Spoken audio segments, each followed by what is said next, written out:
ಹರೇ ರಾಮ.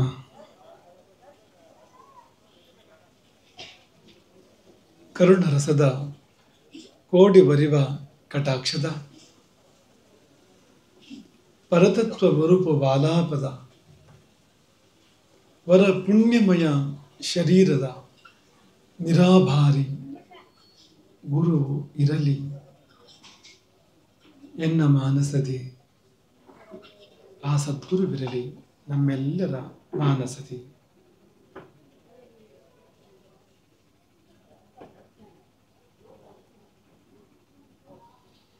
ಆಪದಾಂ ಅಪಹರ್ತಾರಂ ದಾತಾರಂ ಸರ್ವಸಂಪದಾಂ ಲೋಕಾಭಿರಾಮಂ ಶ್ರೀರಾಮಂ ಭೂಯೋ ಭೂಯೋ ನಮಾಮ್ಯಹಂ.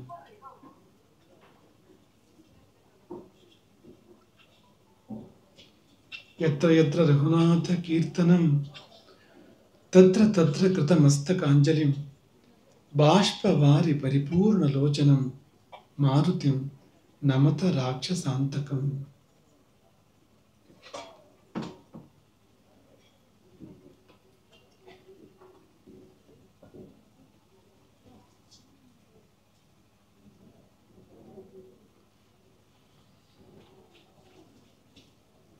ಈ ಊರಿನ ಭಾಗ್ಯ, ಈ ಕುಟುಂಬದ ಭಾಗ್ಯ,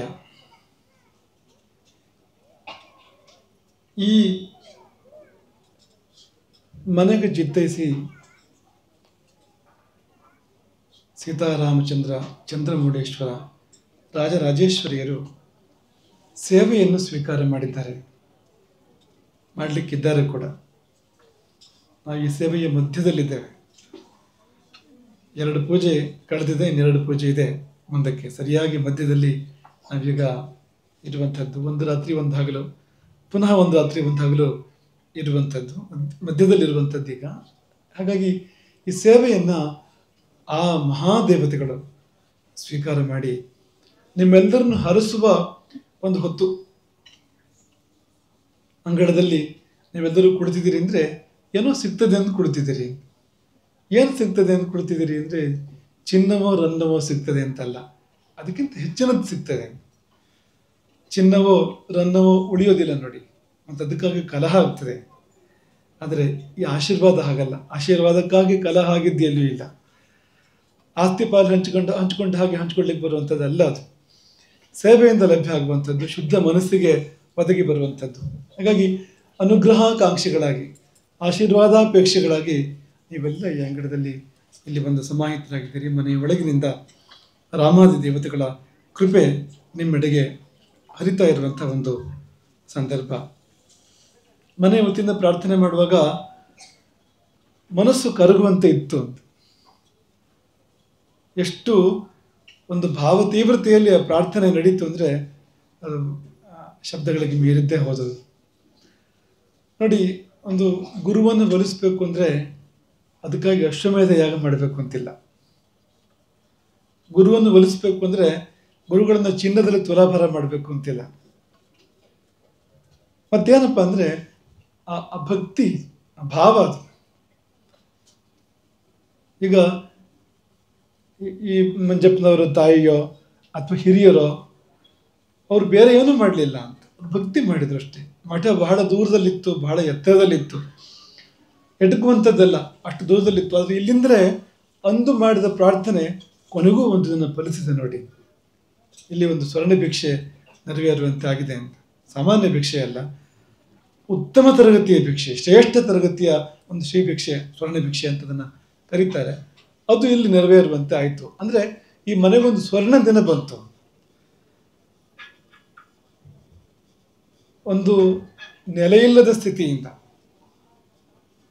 ಕುಟುಂಬಕ್ಕೆ ನೆಲೆ ಇಲ್ಲ ಎನ್ನುವಂಥ ಸ್ಥಿತಿಯಿಂದ ಸ್ವರ್ಣ ಭಿಕ್ಷೆ ಮಾಡುವಲ್ಲಿ ಇವರಿಗೆ ಯಾತ್ರೆ ಯಾವ ವಾಹನದಲ್ಲಿ ನಡೆದಿದೆ ಅಂದರೆ ಅದು ಗುರುಕೃಪೆಯ ವಾಹನದಲ್ಲಿ ನಡೆದಿದೆ. ಅದು ಗುರುವಿನ ಆಶೀರ್ವಾದವೇ ವಾಹನ, ಅದು ಎಲ್ಲಿಂದ ಎಲ್ಲಿಗೂ ನಮ್ಮನ್ನು ತಲುಪಿಸುವಂಥದ್ದು. ಗುರು ಸೇವೆಗೂ ಬೇರೆ ಸೇವೆಗಳಿಗೂ ಏನಪ್ಪ ವ್ಯತ್ಯಾಸ ಅಂದರೆ, ನೀವು ಗುರು ಸೇವೆ ಮಾಡಿದರೆ ಎಲ್ಲ ದೇವರ ಸೇವೆಯನ್ನು ಮಾಡಿದಂತೆ ಆಯಿತು. ಯಾಕೆಂದರೆ ಗುರು ಸರ್ವ ದೇವಮಯ, ಎಲ್ಲ ದೇವರುಗಳು ಗುರುವಿನಲ್ಲಿರ್ತಾರೆ.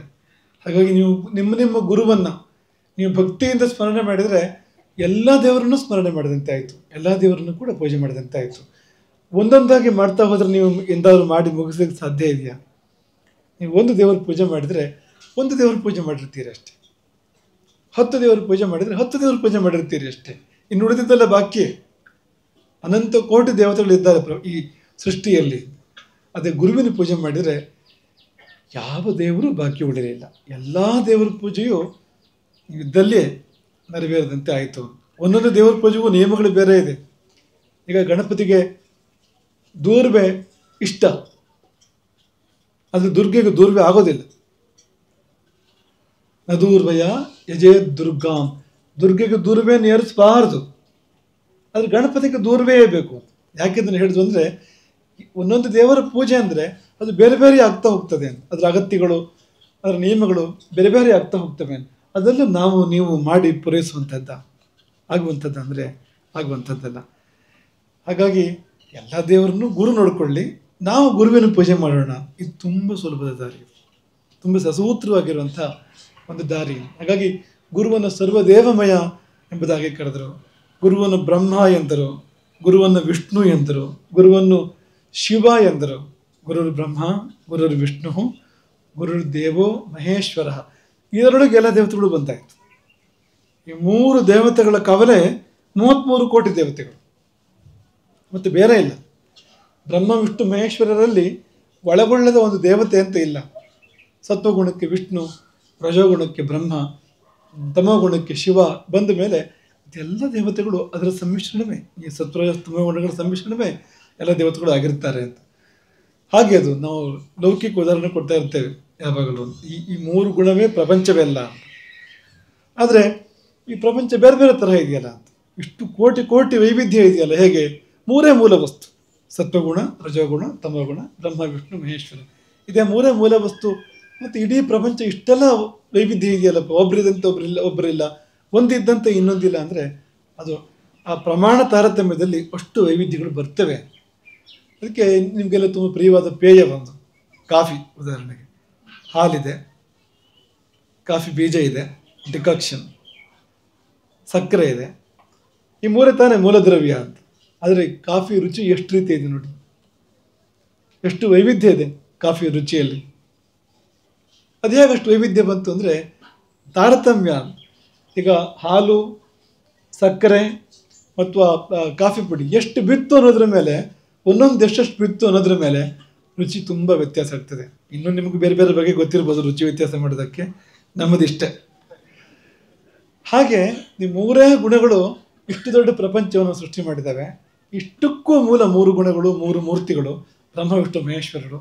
ಆ 3 ಗುರು ಅಂತ ಅಂದಮೇಲೆ, ಆ 3 ಗುರುವಿನೊಳಗೆ ಬಂತು ಅಂದಮೇಲೆ, ಅದರ ಆಚೆಗಿನ ಪರಬ್ರಹ್ಮ ಗುರು ಅಂತ ಆದಮೇಲೆ, ಗುರು ಸಾಕ್ಷಾತ್ ಪರಬ್ರಹ್ಮ ಎನ್ನುವಾಗ ಈ 3 ಮೀರಿದ ಪರಬ್ರಹ್ಮವೇ ಗುರು ಅಂತ ಆದಮೇಲೆ ಬೇರೆ ಏನು ಬೇಕು?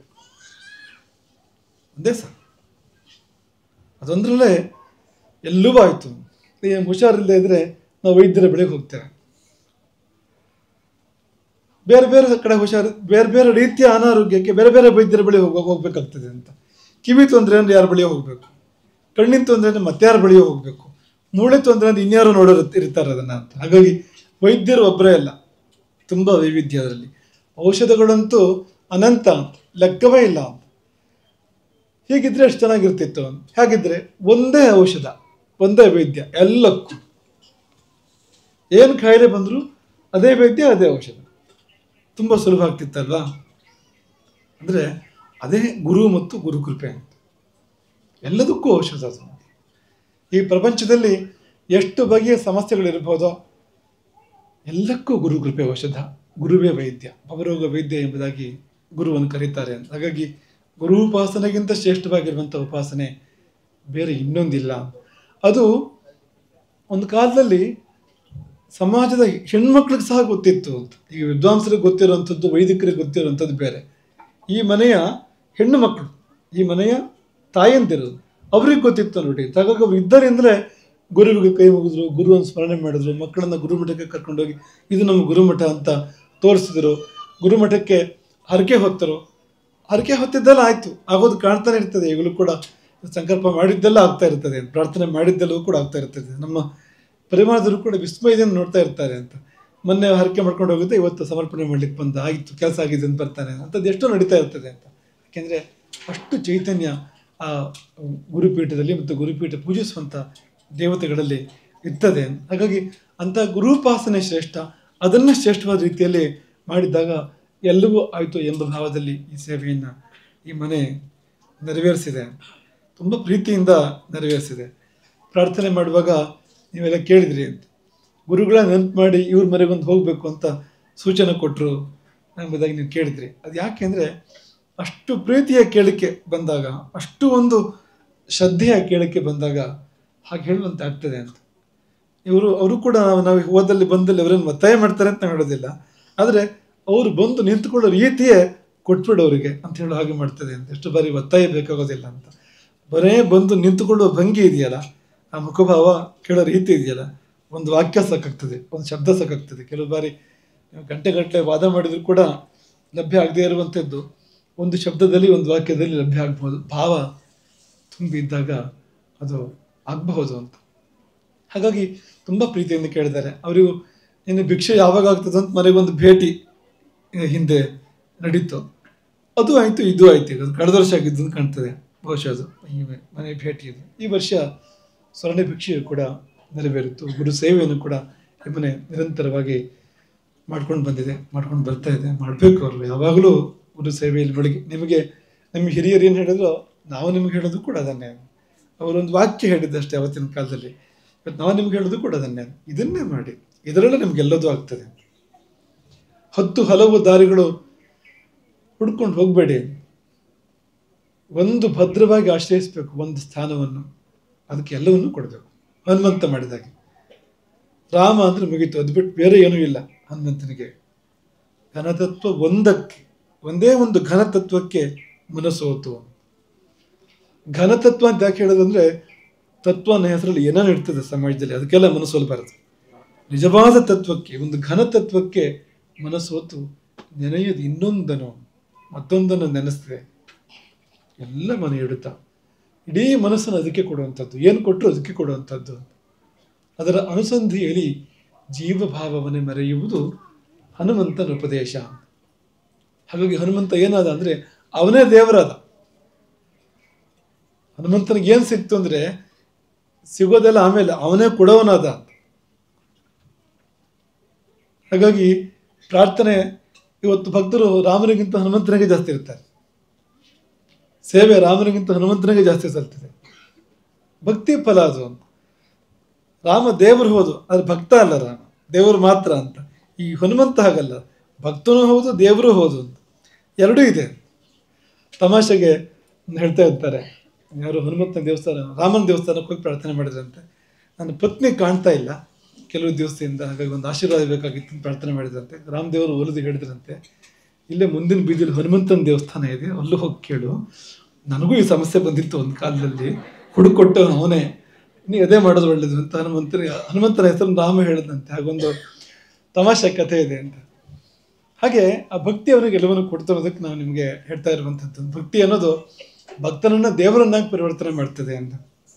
ಹಾಗೆ ನಿಮಗದು ಎಲ್ಲವನ್ನೂ ಕೊಡ್ತದೆ. ನೀವೇ ಕೊಡೋರಾಗ್ತೀರಿ, ನಾಳೆ ಬೇಡವರಲ್ಲ, ನೀವೇ ಹಂಚೋರಾಗ್ತೀರಿ, ನೀವೇ ಊರಿಗೆಲ್ಲ ದಾನ ಮಾಡುವಂಥವ್ರಾಗ್ತೀರಿ.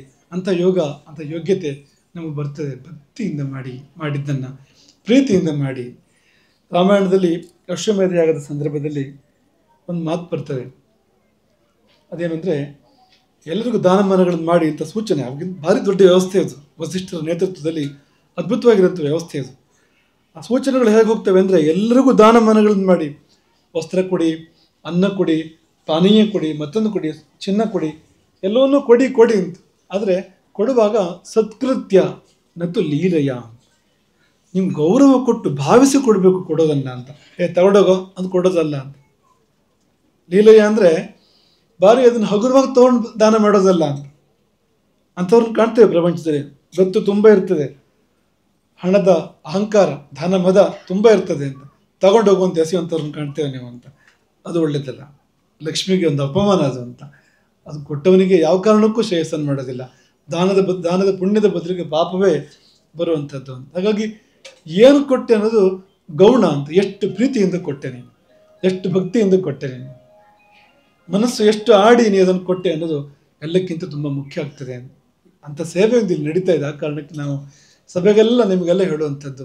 ಹಾಗೆ ಈ ರೀತಿಯಲ್ಲಿ ದಾನಗಳನ್ನು, ಸಮರ್ಪಣೆಗಳನ್ನು, ಸೇವೆಗಳನ್ನು, ಪೂಜೆಗಳನ್ನು ಮಾಡ್ತಾ ಬಂದಾಗ ಅದೆಲ್ಲ ತುಂಬ ದೊಡ್ಡ ವಿಶೇಷ ಫಲಪ್ರದ ಆಗ್ತದೆ ಅನ್ನೋದಕ್ಕೆ ಈ ಮನೆ ಜ್ವಲಂತ ನಿದರ್ಶನ, ಪ್ರತ್ಯಕ್ಷ ಉದಾಹರಣೆ ಈ ಮನೆ. ನಮಗಂತೂ ತುಂಬ ಸಂತೋಷವಾಗಿದೆ ಈ ಮನೆಯಲ್ಲಿ. ನಮಗೇನು ಸ್ವರ್ಗಕ್ಕೂ ಸಂತೋಷ ಆಗಿರಬೇಕು, ಹಾಗಾಗಿ ಮಳೆ ಬಂದಿದೆ.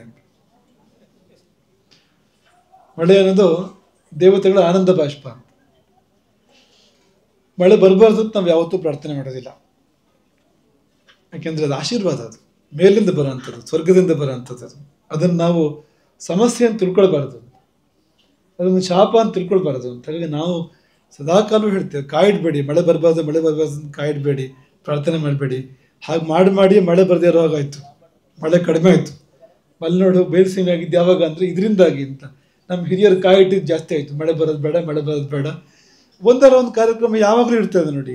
ಇವತ್ತು ಈ ಮನೆಯವ್ರು ಕಾಯಿಟ್ರು, ನಾಳೆ ಆ ಮನೆಯವ್ರು ಕಾಯಿಡೋದು. ಬಟ್ ಇದೇ ಕೆಲಸ ಅಂತ, ಮಳೆ ಬರೋದು ಬೇಡ ಅಂತ. ಕೊನೆಗೆ ಬರಗಾಲ ಬಂದಾಗ ಪರ್ಜನ್ಯ ಮಾಡು ಅಂತ ಹೇಳೋದು ಅಂತ. ಇದಲ್ಲ ಅಂತ, ಬೇಕು ಅದು ಅಲ್ಲಿಂದ ಬರುವಂಥದ್ದು, ತುಂಬ ಶುದ್ಧವಾಗಿರುವಂಥದ್ದು ಮಳೆ ನೀರು. ನೀವು ಇಲ್ಲಿ ಎಂಥ ಫಿಲ್ಟರ್ ಇಟ್ಟರು ಕೂಡ ಆ ಪರಿಶುದ್ಧಿ ಬರೋದಿಲ್ಲ. ಮೇಲಿಂದ ಬರುವಾಗ ಅದಕ್ಕೆ ಯಾವ ಶುದ್ಧಿ ಇರ್ತದೋ ಅಂಥ ಶುದ್ಧಿ ಇರೋದಿಲ್ಲ ನೋಡಿ. ಹಾಗಾಗಿ ಅದು ದೈವಾನುಗ್ರಹ. ಒಂದು ಕಾರ್ಯಕ್ರಮ ದೇವರಿಗೆ ಮುಟ್ತೋ ಇಲ್ಲ ಅನ್ನೋದು ಗೊತ್ತಾಗೋದಕ್ಕೆ ಈ ಮಳೆ ಕೆಲವು ಸತಿ ಪ್ರಮಾಣ ಆಗ್ತದೆ ಅಂತ. ಆಮೇಲೆ ಒಂದು ಒಳ್ಳೆ ಮಳೆ ಬಂದು ಹೋಯ್ತು ಅಂದರೆ ಮುಟ್ಟಿದೆ ಅಲ್ಲಿಗೆ ಅಂತ ಅರ್ಥ, ಒಂದು ಆನಂದ ಬಾಷ್ಪ ಹರಿದಿದೆ ಅಂತ ಅರ್ಥ ಅಲ್ಲಿಗೆ ಅಂತ. ಅದು 2 ಬಿಂದು ಅಲ್ಲಿಂದ ಹರಿದ್ರೆ ಇಲ್ಲಿ ಇದು ಕೋಟ್ಯಂತರ ಬಿಂದು ಆಗ್ತದೆ ಇಲ್ಲಿಗೆ ಬರುವಾಗ ಅದು ಅಂತ, ಮಳೆ ಆಗ್ತದೆ. ಹಾಗೆ ನಿನ್ನೆ ಇಲ್ಲಿ ದಾರಿಲೇ ಶುರು ಬರಬೇಕಾದ್ರೆ ಬಂದ ಮೇಲಂತೂ ಯಾವ ಕಾಲ, ಮಳೆಗಾಲ ಬೇಸಿಗೆ ಕಾಲ ಒಂದು ಪ್ರಶ್ನೆ ಬರುವಷ್ಟರ ಮಟ್ಟಿಗೆ. ಈಗ ಒಳ್ಳೆ ವಾತಾವರಣ ಇದೆ ಈ ಸಮಯದಲ್ಲಿ, ಮಳೆ. ಆದರೆ ಯಾರಿಗೂ ಏನೂ ತೊಂದರೆ ಆಗದಿರುವಂಥ ವ್ಯವಸ್ಥೆ ಅಂತ. ಮಳೆ ಬಂದರೂ ಕೂಡ ಕಿಂಚಿತ್ತೂ ತೊಂದರೆ ಆಗದೇ ಇರುವಂಥ, ಒಂದು ಸ್ವಲ್ಪವೂ ಕೂಡ ತೊಂದರೆ ಆಗದೇ ಇರುವಂಥ, ಕೇವಲ ತಂಪಾಗುವಂಥ ಒಂದು ವ್ಯವಸ್ಥೆಯನ್ನು ನಾವಿಲ್ಲಿ ಕಂಡಿದ್ದೇವೆ. ಅದು ಕೂಡ ದೇವರ ಆಶೀರ್ವಾದವೇ ಹೊರತು ಬೇರೆ ಏನಲ್ಲ ಎಂಬುದನ್ನು ಈ ಸಮಯದಲ್ಲಿ ನಾವು ಭಾವಿಸ್ತೇವೆ. ಸ್ವರ್ಣ ಭಿಕ್ಷೆಯಲ್ಲಿ ಭಾಗಿಯಾದ ಎಲ್ಲರಿಗೂ ಶುಭಾಶೀರ್ವಾದಗಳು. ವಿಶೇಷವಾಗಿ ಈ ಕುಟುಂಬಕ್ಕೆ, ಮಂಜಪ್ಪ ಸೋದರರು, ಮಕ್ಕಳು, ಮೊಮ್ಮಕ್ಕಳು ಎಲ್ಲರಿಗೂ ತುಂಬ ಆಶೀರ್ವಾದವನ್ನು ಈ ಸಮಯದಲ್ಲಿ ಮಾಡ್ತಾ, ಇದೇ ಸೇವೆಯನ್ನು, ಇಂಥದೇ ಸೇವೆಯನ್ನು, ಇದಕ್ಕಿಂತ ಹೆಚ್ಚಿನ ಸೇವೆಯನ್ನು ಮತ್ತೆ ಮಾಡುವಂಥ ಯೋಗ್ಯತೆಗಳು ನಿಮಗೆ ಬರಲಿ. ದೇವರಂಥ ಅನುಕೂಲವನ್ನು ಕೊಡಲಿ, ಮತ್ತು ಆ ಮನಸ್ಸಂತೂ ಕೊಡ್ತಾನೆ ಈ ಮನೆಗೆ, ಏನು ವ್ಯತ್ಯಾಸ ಇಲ್ಲ. ಹಾಗಾಗಿ ಅದಾಗಲಿ. ಹಾಗೆ ಎಲ್ಲರಿಗೂ ಒಳ್ಳೆಯದಾಗಲಿ. ಈ ಊರಲ್ಲಿ ಒಂದು ಭಿಕ್ಷೆ ಅಂದರೆ ಇಡೀ ಊರಿಗೆ ಒಂದು ಅವಕಾಶ. ಅದು ನೀವೆಲ್ಲರೂ ಬಂದು ದೇವರ ಪೂಜೆ ನೋಡ್ಬೋದು, ದೇವರ ಆಶೀರ್ವಾದವನ್ನು ಪಡ್ಕೊಳ್ಬೋದು, ಮಂತ್ರಾಕ್ಷತೆ ಪಡ್ಕೊಳ್ಬೋದು. ಅಂದರೆ ಅದು ಇಡೀ ಊರಿಗೆ ಒದಗಿ ಬರುವಂಥ ಒಂದು ಯೋಗ ಹೊರತು ಕೇವಲ ಒಂದೇ ಕುಟುಂಬಕ್ಕೆ, ಒಂದೇ ಮನೆಗೆ ಸೀಮಿತ ಅಲ್ಲ ಅದು. ಹಾಗೆ ನೀವೆಲ್ಲರೂ ಬಂದು ಆಶೀರ್ವಾದಕ್ಕೆ ಭಾಜನರಾಗ್ತಾ ಇದ್ದೀರಿ. ನಿಮಗೆಲ್ಲ ಶ್ರೇಯಸ್ಸಾಗಲಿ, ನಿಮಗೆಲ್ಲ ಒಳ್ಳೆಯದಾಗಲಿ ಎಂಬುದಾಗಿ ಈ ಸಮಯದಲ್ಲಿ ನಾವು ಹಾರೈಸ್ತೇವೆ. ಎಲ್ಲರಿಗೂ ಈ ಸ್ವರ್ಣ ಭಿಕ್ಷೆಗೆ ಭಾಗಿಯಾಗಿರ್ತಕ್ಕಂಥ ಪ್ರತಿಯೊಂದು ಜೀವಕ್ಕೂ ದೇವರು ಒಳ್ಳೇದು ಮಾಡಲಿ. ಈ ಊರಿಗೆ ತುಂಬ ಸಮೃದ್ಧಿಯನ್ನು ಕೊಡಲಿ. ಚಿಕ್ಕ ವಯಸ್ಸೆಲ್ಲ ಈ ಕಡೆ ನಾವು ಈ ಊರಿಗೆ ಬರ್ತಾ ಇದ್ದು, ಅದಕ್ಕೊಂದು ಸಂದರ್ಭ, ಒಂದು ಪ್ರಮೇಯ ಇತ್ತು. ಕೆಲವು ಸಾರಿ ಬಂದು ಹೋಗಿದ್ದೇವೆ ತುಂಬ ಚಿಕ್ಕ ವಯಸ್ಸಲ್ಲಿ. ಇಲ್ಲಿ ನೀವು ಯಾರು ನೋಡಿಲ್ವೋ, ಯಾರಿಗೆ ಗುರ್ತ ಇದೆಯೋ ಇಲ್ಲೋ ಆ ವಿಷಯ ಬೇರೆ. ಅದು ತುಂಬ ಎಳ ವಯಸ್ಸಿನಲ್ಲಿ ನಾವು ಇಲ್ಲಿಗೆ ಈ ಊರಿಗೆ ಬರ್ತಾ ಇದ್ವು. ಹಾಗೆ ಅದನ್ನು ಕೂಡ ನಾವು ಈ ಸಮಯದಲ್ಲಿ ನೆನಪು ಮಾಡ್ತಾ, ಈ ಊರಿಗೆ ರಾಮನ ಪೂರ್ಣಾನುಗ್ರಹ, ಪೂರ್ಣಾಶೀರ್ವಾದ, ರಕ್ಷೆ ಇದ್ದು ಈ ಊರು ರಾಮರಾಜ್ಯವಾಗಿ ಕಂಗೊಳಿಸಲಿ. ಎಲ್ಲ ಸಮೃದ್ಧಿ ಈ ಊರಿನಲ್ಲಿರಲಿ, ಸದ್ಬುದ್ಧಿ ಕೂಡ ಇರಲಿ, ಎಲ್ಲರಿಗೂ ಒಳ್ಳೆಯದಾಗಲಿ ಅಂತ ಪುಣ್ಯ ಆಗ್ತದೆ. ಹರೇ ರಾಮ. मंडलाधीश्वर श्रीमती श्रीमद राघवेश्वर स्वामी महाराज की